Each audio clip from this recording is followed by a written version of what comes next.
La plongée sous-marine est l'une des plus grandes inventions de l'humanité, qui nous a permis de dépasser nos capacités naturelles. Elle a permis aux humains de découvrir les profondeurs des océans du monde, qui représentent 71% de la surface de la Terre. Des cloches de plongée aux scaphandres alimentés en surface, tout a culminé en 1942, lorsque Jacques Cousteau, surnommé le père de la plongée sous-marine, a joué un rôle majeur dans le développement de la plongée moderne en concevant le premier scaphandre autonome à circuit, ouvert, sûr et efficace, connu sous le nom d'Aqualung. Depuis, la suite appartient à l'histoire. La plongée sous-marine a commencé à être utilisée à des fins récréatives, commerciales, et a apporté un nouvel élément de guerre sur le champ de bataille.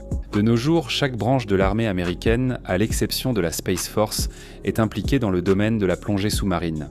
Chaque branche possède ses propres communautés de plongeurs, et chacune apporte quelque chose d'unique. Mais pourquoi autant de plongeurs? Que font-ils tous? Quel est leur but? Combien de communautés existent-ils? Toutes ces questions trouveront une réponse dans notre analyse des plongeurs de l'armée américaine. Avant d'aborder les plongeurs militaires de chaque branche, examinons certains équipements utilisés par les plongeurs de l'armée. Les plongeurs de combat utilisent le recycleur Mark 25 Draeger qui leur permet de s'infiltrer sans être détectés. D'autres équipements de plongée mis à la disposition des plongeurs militaires sont le Mark 16 qui est utilisé pour les plongées longues et profondes, ainsi que pour d'autres plongées à usage général. Le KM-37 sert à la construction sous-marine. Le Mark 20 est utilisé pour la construction et les plongées simples. Le Mark 29, un équipement prometteur, servira d'équipement spécial quand le Mark 16 sera inutilisable. Et n'oublions pas les équipements de plongée sous-marine. Le scaphandre autonome est utilisé pour des plongées courtes et polyvalentes. Les avancées technologiques ayant mené à ces équipements sont remarquables. Malgré les progrès technologiques et scientifiques, nous continuons encore aujourd'hui à en apprendre davantage sur la science de la plongée. Il existe une unité appelée l'unité expérimentale de plongée de la marine qui recherche et développe de nouvelles technologies pour faire progresser les capacités opérationnelles et techniques dans la plongée militaire. Très bien, maintenant que vous avez une compréhension de base de l'équipement utilisé par les différents plongeurs de l'armée américaine, voyons qui utilise réellement ces équipements de plongée. Commençons par la branche la plus importante de la plongée militaire, les plongeurs de la marine. La marine gère principalement le manuel de plongée de l'armée américaine et dirige plusieurs écoles fréquentées par les plongeurs des différentes forces armées américaines. La marine des États-Unis compte une multitude de communautés et de métiers qui peuvent être des plongeurs. Il existe même une spécialité appelée plongeur de la marine, ce qui montre à quel point c'est important dans cette branche. Mais cela va encore plus loin. En raison de l'ampleur des activités de plongée dans la marine, de nombreux besoins existent dans diverses spécialités et professions. Les plongeurs de la marine entretiennent les navires, effectuent des opérations de récupération sous-marine et des plongées expérimentales. Mais il y a aussi le besoin de construction sous-marine, de plongée de combat, de médecine de plongée, d'explosifs sous-marins. La liste est longue. La marine regroupe des communautés actives dans tous les domaines de la plongée. Nous vous donnerons des informations sur chacune d'elles. Les plongeurs de la marine, déjà cités, effectuent leurs tâches habituelles mais participent aussi à des missions de recherche, sauvetage et soutiennent parfois les forces spéciales. Ils appartiennent aux opérations spéciales navales. On trouve aussi les techniciens et officiers médicaux de plongée, appelés DMT et DMO. Les marins gèrent tous les aspects de la médecine de plongée. La plongée est risquée et divers problèmes médicaux peuvent survenir si elle se déroule mal. Nous restons des êtres humains. Nous avons besoin d'air pour vivre, donc être entouré d'eau n'est pas la situation la plus sûre. Les DMT sont des auxiliaires médicaux de la marine et les DMO sont des médecins spécialement formés pour prodiguer des soins lors d'incidents de plongée. Les Seabees sont des marins experts en construction sous-marine. Tous ne deviennent pas plongeurs, mais c'est une belle opportunité pour eux. C'est ironique car les Seabees ont un poste très terrestre dans la marine. Beaucoup ne touchent jamais l'eau, alors que certains sont davantage au contact de l'eau que les marins embarqués.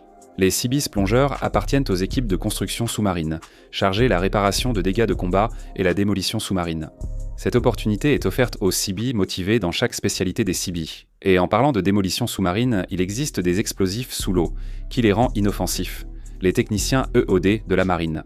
L'EOD de la marine est essentiel chez les plongeurs et spécialisé dans les explosifs sous-marins. C'est en fait la seule branche EOD qui plonge dans les forces armées américaines, ce qui en fait une force de combat unique et compétente. Contrairement à ce que vous pensez, les plongeurs EOD ne sont pas formés pour la plongée de combat. Ce rôle revient aux Navy SEALs et Navy SARC. Seules ces deux communautés de la marine ont l'opportunité d'être formées à la plongée de combat, car cela fait partie de leur poste. Le SEA de SEAL et le Special Amphibious de SARC parlent d'eux-mêmes. Une autre communauté de plongeurs existe également dans la communauté des sous-marins. Certains sous-mariniers peuvent suivre une formation de plongée et obtenir une certification. Ils assurent la sécurité et l'entretien du sous-marin.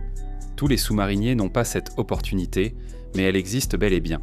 Avant de passer à l'armée de terre, sachez que les spécialistes de la communication de la marine peuvent obtenir une qualification de plongée, un métier peu connu. Les agents des relations publiques de la marine prennent des photos, rédigent des articles, font aussi office de journalistes. Vous voyez le genre. Il faut bien que quelqu'un soit là pour prendre ces superbes photos de plongeurs, et quelques-uns seulement peuvent être formés pour faire exactement cela. Ils sont intégrés dans des équipes de photographie sous-marine. Après les communautés de plongeurs de la marine, intéressons-nous à celles de l'armée de terre. Cela ne devrait pas vous surprendre que l'armée de terre, une branche basée sur la terre ferme, est une communauté de plongeurs bien plus réduite que la marine. Certains d'entre vous seront peut-être étonnés d'apprendre que l'armée a même des plongeurs. Allons-y, plongeons dans le sujet. Jeu de mots intentionnel. L'armée de terre regroupe deux types de plongeurs, ceux du génie et des opérations spéciales.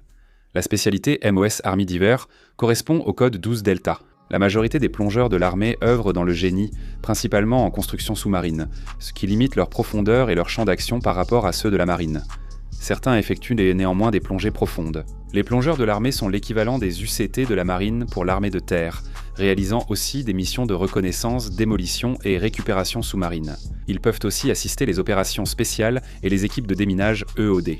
Les plongeurs des opérations spéciales dans l'armée sont affectés aux Rangers de l'armée et aux forces spéciales de l'armée, également connus sous le nom de bérets verts. Ces deux groupes peuvent être formés à la plongée de combat et doivent réussir leur propre cours de qualification de plongeurs de combat des forces spéciales. Ces groupes étant des plongeurs de combat, leur champ d'action est plus restreint que celui des plongeurs de l'armée. Après les avoir évoqués, abordons les plongeurs du corps des marines. Le champ d'action du corps des marines en plongée militaire est assez restreint. Il se limite vraiment à la plongée de combat. En fait, c'est tellement limité que la marine gère leurs installations de plongée pour eux. Deux groupes suivent le cours de plongeurs de combat du corps des Marines, les Marines de reconnaissance et MARSOC. Vous vous souvenez des requins de la marine évoqués plus tôt? Ils suivent aussi ce cours, car ils sont impliqués dans ces deux groupes. En résumé, si tu veux être plongeur dans le corps des Marines, tu devras faire de la plongée de combat, et tu n'as que deux options possibles. Leur insigne est aussi plutôt stylé. Passons maintenant aux plongeurs de l'armée de l'air. Comme le corps des Marines, l'armée de l'air n'a pas vraiment une grande place dans la communauté des plongeurs militaires. La plupart de leur personnel de plongée est formé pour la plongée de combat. Les unités qui ont la capacité d'enfiler leurs palmes et d'aller dans l'eau sont les forces de reconnaissance spéciales, les contrôleurs de combat, les PJ et quelques rares TACP. La plongée fait partie intégrante de la formation des SR, des CCT et des PJ, mais elle n'est offerte qu'aux TACP intégrés à des forces d'opération spéciales. Leur école de plongée ressemble beaucoup aux cours de plongée de combat du corps des Marines, mais elle cible davantage les missions propres au personnel de guerre spécial de l'AFSPEC. Certains spécialistes sœurs de l'armée de l'air peuvent suivre le cours de plongée de la marine, mais ne pratiquent pas la plongée de combat comme leurs homologues des unités de guerre spéciales. Maintenant que nous avons parlé des plongeurs de l'armée de l'air, passons aux derniers, mais certainement pas les moindres, les plongeurs de la garde côtière. La garde côtière, plus petite que la marine, reste une branche maritime offrant ainsi davantage d'opportunités à ses plongeurs. La garde côtière, comme la marine et l'armée de terre, possède sa spécialité de plongeur, DV. Toutefois, il est impossible d'y entrer directement comme plongeur. Cette opportunité n'est disponible que si vous y êtes éligible en tant que E4 ou E5, donc il n'y a aucune garantie que vous serez plongeur si vous rejoignez la garde côtière. Les plongeurs de la garde côtière assurent la sécurité côtière, les opérations de recherche de sauvetage sur la glace et la lutte contre le trafic de drogue. La garde côtière relève actuellement du DHS en temps de paix, permettant ainsi à ces plongeurs de collaborer fréquemment avec les forces de l'ordre dans la lutte contre les drogues. Les plongeurs de la garde côtière sont formés comme ceux de la marine et effectuant des tâches similaires, mais avec moins de moyens, ils doivent donc être plus efficaces. Certains les décrivent comme le couteau suisse de la plongée. Ils vont là où on a besoin d'eux et font un peu de tout sous la surface. Avec les plongeurs de la garde côtière inclus, cela couvre toutes les branches.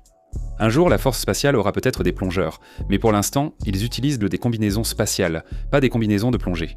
Nous avons déjà fait des vidéos sur certaines communautés de plongeurs mentionnées ici. Si vous voulez en savoir plus sur les équipes de construction sous-marine des Seabees ou sur les techniciens médicaux de plongée, nous vous recommandons vivement d'aller les découvrir.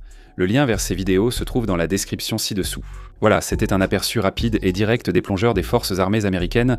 Si vous avez appris quelque chose grâce à cette vidéo, n'oubliez pas de nous mettre un like et de vous abonner à notre chaîne. Comme toujours, merci de nous avoir regardés. Est-ce que tu veux vraiment être ici ? Un grand merci à tous nos membres YouTube et à nos mécènes sur Patreon.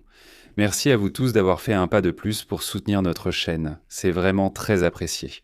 Pour apparaître dans une vidéo de General Discharge, rejoins notre programme de membres via le lien en description ou le bouton Rejoindre à gauche du bouton S'abonner. Va voir notre page Patreon et rejoins l'équipe.